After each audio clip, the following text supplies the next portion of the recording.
You have to have a balance of both.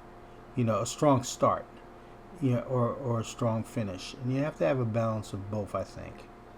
But I think that since the beginning sets the foundation for everything that comes afterwards, it's more important to have a strong start. So anyway, this is how I began this, and I'm going to speed this up a little bit.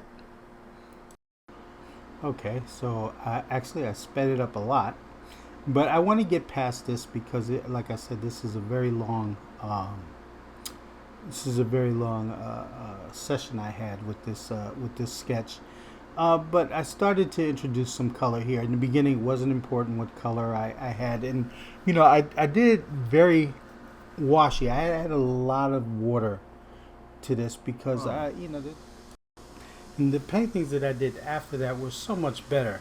It was something that I learned from, and I'm gonna put the painting up and show you guys, because what happened with it was that there's some areas in the painting that I found to be very interesting, and what I liked was some of these flat areas in the shadow, and the drawing was off. It was terrible. And but there's some areas in the shadow and the hair, and that I really liked.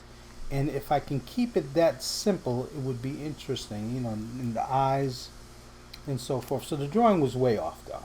But looking at a painting that I did shortly after, and this is of the same person, my son, when he was much younger, I did a more satisfying painting, and I tried to incorporate some of the things that I ended off with there.